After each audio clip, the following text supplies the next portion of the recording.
Taiwan conducts air defense drills ahead of President Lai Ching-te's first international trip as China threatens a response. Taiwan keeps knocking it out of the park with victory after baseball victory, but can it sustain its success?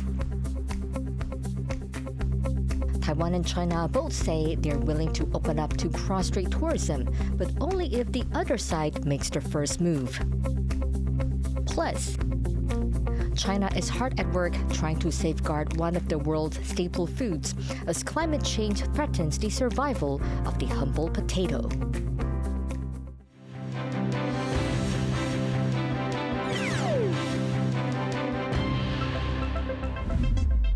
A warm welcome to TaiwanPlus News. I'm Betty Chen. Taiwan has carried out an air defense drill that's ahead of President Lai Ching-te's first overseas trip since taking office. And there are expectations that China could launch its own military drills in response. Louise Watt reports. An air defense drill by Taiwan, testing its response and engagement procedures. It's a routine drill, but it comes as the country is on guard for possible military drills by China. 任何蓄意制造台海紧张情势的做法，都会对区域安全造成实质的威胁，也会破坏和平稳定。那么这些都不是两岸民众跟国际社会所乐见。The expectation of a rise in tensions centers on an upcoming trip to the Pacific by Taiwan's president, which will include stopovers in the United States. China is likely to use that trip as a pretext to launch military exercises, according to the Reuters news agency, which cited assessments by Taiwan and regional security officials. China claims sovereignty over Taiwan and has in the past conducted live-fire exercises near Taiwan after Lai's predecessor made stopovers in the United States. Lai's first overseas trip since becoming president in May will take him to visit Palau and Taiwan's other Pacific allies. And he will transit in the U.S. territory of Guam and state of Hawaii. While the president will be busy with multiple stops over the coming days, the government's focus may instead be on the Taiwan Strait, watching to see whether China carries out its third major war games around Taiwan this year alone. Chris Ma and Louise Watt for TaiwanPlus. 2 people have been hurt in an accident during military drills. The Air Force says a support vehicle lost control, went over a slope and flipped over, injuring the driver and an officer on board. The accident occurred during air defense exercises as the country braces for possible Chinese drills when President Lai Ching-te visits Pacific allies over the next few days. China has all but denied a report that Defense Minister Dong Jun is under investigation for corruption. The Financial Times had reported that Dong is caught up in a wider graft probe into the Chinese military, but it is unclear what allegations he faces. When asked about the report, this is how China's Foreign Ministry responded. 捕风捉影。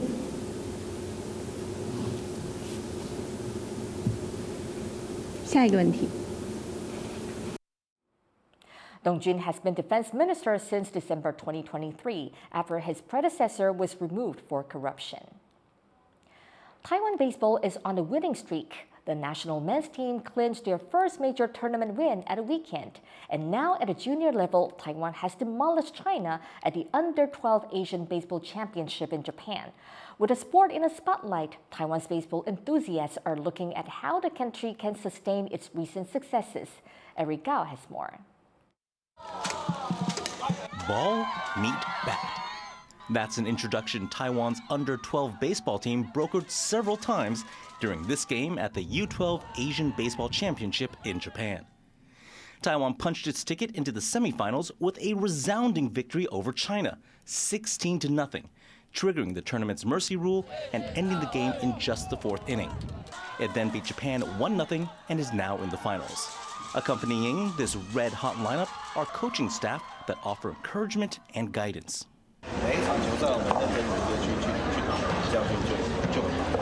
This is hot off the heels of Taiwan's first ever major international baseball win at the WBSC Premier12 tournament, where Taiwan managed to pull off a major upset by beating world #1 Japan in the gold medal round. Many stars on that team, like infielder Zhang Kunyu and pitcher Zhang Yi, got their start at the youth level. With Taiwan's baseball stars racking up the accolades, fans are now hoping the country can turn its recent successes into a longer-lasting legacy. 中华队2013年输给日本队啊，而且现在逆转胜，而且隔了10几年，我觉得就是台湾棒球的转捩点。我是希望说大家继续把这个气势啊，就是延续到之后的 WBC 还有2028年的洛杉矶奥运。A couple of local governments have announced more funding for baseball development programs, but that might not be enough to fulfill Taiwan's lofty national ambitions, particularly if the country is to continue contending with heavyweights like Japan. 日本，你看他们为什么会那么好？你看他高中就有将近2000多队了，那台湾才是有多少队？我们把这个面能够做大一点，国小开始就慢慢的给他们基础的养成，慢慢的一步步的这样上来，可能会比较好一点。In the wake of the Premier12 win, Taiwan's Professional Baseball Players Association released a statement calling for better infrastructure for the sport. It says Taiwan needs to address deficiencies in its education and sports programs to keep the momentum going. With Taiwan's sluggers on a hot streak, this may very well be a turning point for baseball in the country. Will Taiwan rest on its laurels? Or will it go all in and try to establish a dynasty of homegrown, home run success? Patrick Chen, Leslie Liao, and Eric Gao for TaiwanPlus. 3 U.S. prisoners released in a prisoner swap with China have arrived in Texas. Their arrival is the result of years of negotiations over their detentions, which the U.S. says were wrongful. U.S. news outlet Politico reported that a number of Chinese citizens detained in the U.S. would be released in exchange. The U.S. State Department also lowered its travel advisory for China from reconsider travel to exercise increased caution. Russia's foreign ministry is hitting back over reports that the U.S. might station missiles in Japan, a plan meant to prepare for a potential Chinese invasion of Taiwan. В этом, конечно, есть неприкрытое лицемерие, когда США, их сателлиты, заявляют о приверженности принципу одного Китая и при этом продолжают цинично нагнетать обстановку в Тайваньском проливе, и в том числе препятствуют мирному объединению страны. А делают они это буквально на глазах у всего мирового сообщества. Japanese media on Sunday reported that Washington and Tokyo are forming a joint military plan that could involve deploying missiles to Japanese and Philippine islands in the event of a Chinese invasion of Taiwan. Russia has been strengthening strategic ties with China in recent years. It also warns it would see such action as a threat and respond accordingly. Мы неоднократно предупреждали японскую сторону, что если в результате такой кооперации и на ее территории окажутся американские ракеты средней дальности, то это будет представлять реальную угрозу безопасности нашей страны, и мы будем вынуждены предпринимать необходимые адекватные шаги по укреплению собственной обороноспособности. Russia recently expanded its list of scenarios in which it would consider using nuclear weapons. The International Criminal Court is seeking an arrest warrant for Myanmar's military leader, Min Aung Hlaing, for crimes against the Rohingya people. The Myanmar military conducted what the UN has called a genocide against the Rohingya in 2017. Myanmar's government has denied the charges, saying it was only targeting Rohingya militants. A panel of ICC judges must now decide if a warrant should be issued. ICC prosecutors say they will seek warrants for other Myanmar officials later. When President Lai Ching-te sets off for the Pacific this week, Taiwan's Indigenous Peoples Council minister will be among the delegation. The decision is being viewed by some as a signal of government support for Taiwan's indigenous population. For more on this, Rick Glauer spoke to Wagi Payan, a professor of indigenous studies at Taiwan's National Donghua University. So among the delegation, President Lai is taking Taiwan's Indigenous Affairs Minister. Why do you think he might be on this trip to the Pacific? I think his participation in this trip is really pivotal. And Minister Lao Chu, he is an indigenous person himself, and he's good at is well experienced in cultural exchange and cultural preservation and language preservation all these aspects. And so by having him there, in a way, he is well experienced. He can share all his experiences with all these nations. In another way, it also shows that Taiwanese government cares about Taiwanese indigenous people. I think them using the cultural aspect and maybe somehow emotional aspect is the strategy they're having this time, to try to tell them that we are a country, we treasure indigenous people's voice, we value your multiculturalism, and we value your subjectivity and sovereignty, and somehow this value-based strategy is very different from the economic helps that China could offer. What sort of exchanges are there between Taiwan's indigenous people and the indigenous Pacific Islanders? What cultures do they share, or what sort of exchanges are going on at the moment? Because of the culturally and linguistic tie between us, Taiwanese indigenous people, and the nations, Pacific nations, I think they're hoping to somehow share a sense of identity, meaning that we are a big family, so we share similar identity, and then we can do all these things, achieve things together as a family. Taiwan's indigenous people have obviously had a very difficult history and have been discriminated against and still face stigma. And in the recent years, there has been more done to give them more voice and to protect languages, culture. Why might indigenous people want to also reconnect with other indigenous people around the world, including in the Pacific? So here I would like to borrow my colleague, Professor Awimona's words. He said that we Taiwanese indigenous people, we are in double marginality. For instance, in Taiwan, we are not the dominant culture, we are suppressed. And in the international level, we are also facing the pressure from China. We are usually invisible.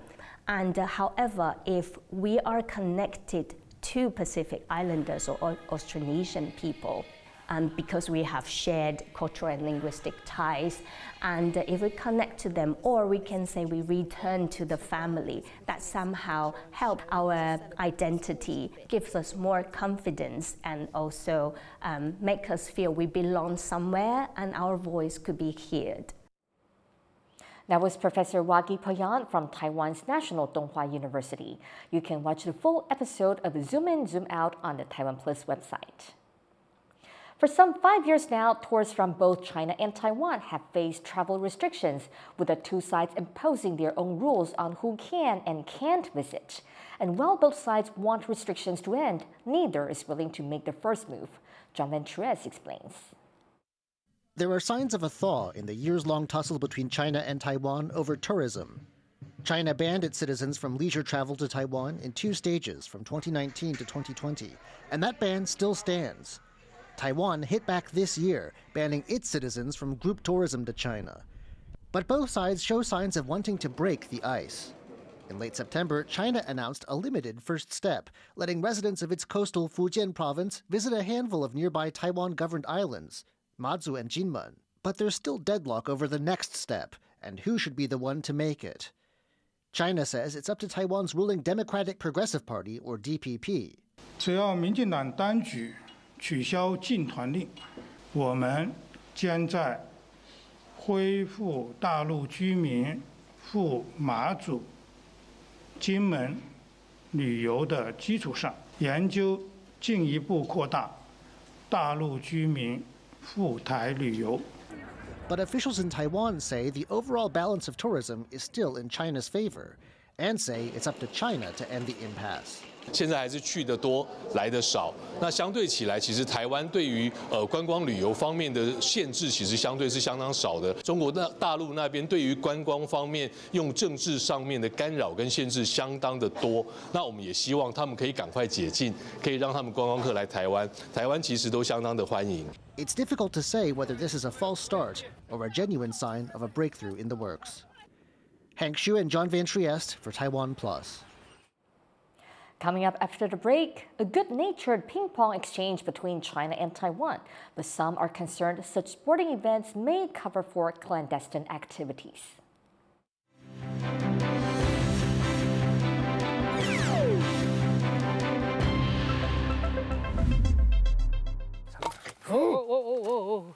My name is Stephen Rong, and my Thai name is Bashel Shu Li, and I've come to Taiwan to work as a performance artist.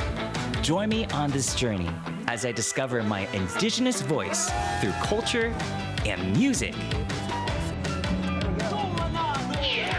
Songs of Our Ancestors. Every Thursday, 8:15 p.m. on TaiwanPlus. We bring you stories from Taiwan. Every day of the week. Our reporters travel the nation.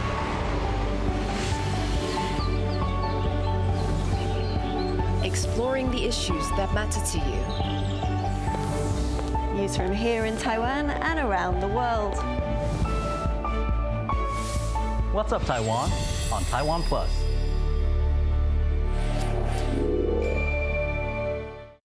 Start your weekend with a cup of coffee and a moment to reflect on what happened this week. Hello and welcome. We've got you covered, from defense and politics to high tech and the arts. Not just to Taiwan, the whole world is watching. You make the coffee, we make the news. Here's what happened on TaiwanPlus.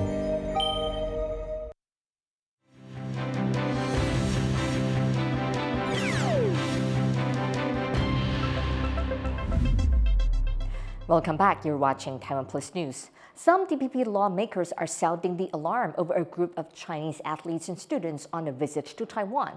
They are worried about possible espionage, pointing to the fact that many on the trip are affiliated with China's Communist Party. But the organizers of the visit are dismissing the fears as baseless. Chris Goring reports. Media and fans of China's table tennis star Ma Long crowd the champion as he arrives at Taiwan's Taoyuan Airport. He's the most famous member of the group of Chinese students and athletes arriving in Taiwan for a cross-strait exchange. 这是我给他写的一个小卡片，因为他其实现在可能不会太出现在赛场上了，然后他希望我们还是能对他说马龙再来一球。我本身也是大陆来的交换生嘛，然后所以我觉得就是由马龙带着大学生们一起过来，是一种 很好的沟通的方式，让大家能够互相更了解彼此。 The exchange was organized by the foundation of former Taiwan President Lai Ching-te, who has made strong efforts to improve cross-strait relations. But many on this trip are affiliated with the Chinese Communist Party, raising concerns among some Taiwanese lawmakers. One legislator pointed to other examples of espionage involving sports exchanges. 上一次呢，我们台湾的总统这一个行程相关的泄露，就是因为他们举办相关的扯铃的运动交流，所以对他们来讲呢，所有的交流都是统战的一部分。Those leading the exchange dismissed the concerns. 大陆有将近1亿人的这个中共的党员，那这是很平常嘛？你看我们到大陆去参访，也有民进党的，也有国民党的，也有民众党的，难道大陆也要觉得说你是什么党的就不能来吗？ Taiwan's Mainland Affairs Council, which handles cross-strait relations, says despite the concerns, this exchange is by the book. 符合规定的情况下，我们还是乐见其成两岸的这个交流。目前可能还是没有太多有可能会有这样国家安全的一些疑虑。 Visits like these underscore the sensitivity of cross-strait exchanges in Taiwan, where many see a fine line between cultural diplomacy and national security. Eason Chen and Chris Gorin for TaiwanPlus. Concerns over Vice President Bi Khim-hsiao's security are mounting after an incident during Taiwan's baseball victory celebration.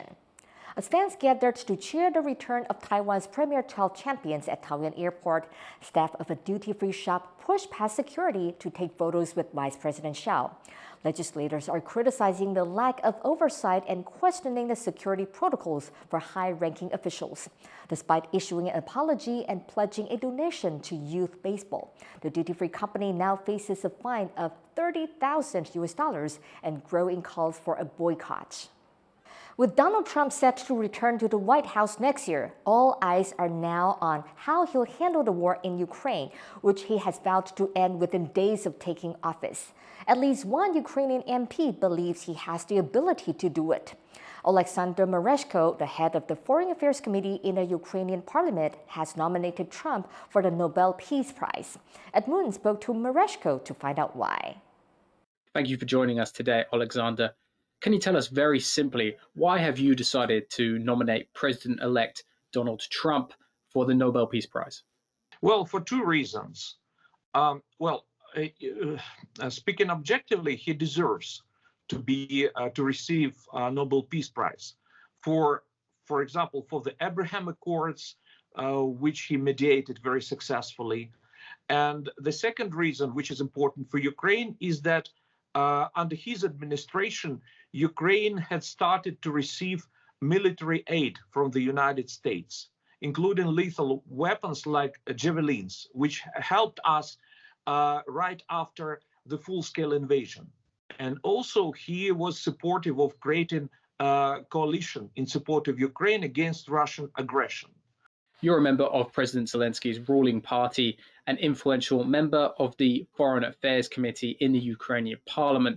Did you run this decision by President Zelensky before making the nomination? And has it caused any controversy in Ukraine? Well, it's an interesting question because this idea occurred to me spontaneously 2 days ago. And I decided to act immediately. So it was my idea and my risk. For politicians, of course, any kind of ideas like that, original ideas, they might cause problems. But I didn't consult anyone. I mean that I didn't talk to the Ministry of Foreign Affairs. I didn't talk to the Office of the President. It was purely my own decision. And I bear all responsibility and all risk for this decision. Obviously, as you say, there's a number of conflicts going on around the world right now. Let's start with the one nearest to your heart. President-elect Trump says he's going to bring an end to the war in Ukraine within days of him taking office. If Trump suggests that Ukraine cede territory in order to get a peace with Russia, would you agree with that? Of course not. It's absolutely out of the question for Ukraine. That's why it's not only about Ukraine. It's not only about our territorial integrity. It's about the fate and future of the humankind and the world order. That's why it's so important. So, and I believe that Trump understands this. Of course, I cannot be 100% sure, but I believe, and I'm almost certain that he will never do it. He will never do it because it would be against the interests of the United States. President-elect Trump is about to start his second term. The outcome of many of these conflicts is not yet known. Is it fair to say that this is more of a wishful thinking nomination than one that's based on what he's actually achieved? Well, it's hope, but it's not wishful thinking. You know, it has both sides. On the one hand, in this way, I wanted to express our gratitude for what was already done by Trump to support Ukraine. So it's a gesture of gratitude. And on the other hand, it's a gesture of hope. It's a gesture of hope for us because our fate depends on the United States. Our survival depends on the United States and, of course, depends on the President of the United States. That was Ukrainian MP Alexander Mereshko speaking from Kyiv. China is the world's largest potato producer, but climate change is threatening to devastate crop yields. Now the country's scientists are working towards preventing a global agricultural crisis. Wesley Lewis has more. This is China's potato-growing region. The high altitude of the northern provinces of Hebei and Inner Mongolia provide the ideal cool and dry climate for the crop. But climate change and shifting weather patterns are putting this all at risk. 还有就是由于雨水过大呢，所以收获的进度受到了比较大的拖累。但是现在呢，整个这个地区的收获大概只完成了1/3左右。To better understand how climate change is impacting the crop, scientists at China's International Potato Center are conducting tests. In labs equipped with heat chambers, raising temperatures to expected global warming levels to monitor changes to crop yields. And their findings are concerning. 我觉得是令人担忧的，因为温度的变化，我现在的这个设定是3度，平均温度3度的变化，它对产量的影响，是极显著的。所以说它会显著的降低当前品种的产量。The lab found that the temperature rise sped up the growth process, but more than halved the yield. And with China being the world's largest producer of potatoes, accounting for nearly a quarter of global production, this raises concerns for global food security. Aggravating matters, climate change has also led to the growth of new plant viruses. 一些新的更具侵略性的菌株呢开始出现了，这些菌株呢对传统的防治方法呢也是有更强的抵抗力，使得防治工作呢也是更加的困难了。For now, scientists say farmers will have to adapt, planting in the spring instead of the summer, or moving to even higher altitudes. While in this lab, they continue to study the effects of global warming on the crop, to potentially find ways to prevent a blight on global agricultural production. Andy Xue and Wesley Lewis for TaiwanPlus. Thank you for watching TaiwanPlus News. You can visit the TaiwanPlus website or follow our social media for more stories from Taiwan and around the world. Finally, today we leave you with images of Taiwan's Diablo master Zhu Quanhe performing in New York. I'm Betty Chen. Take care and see you next time.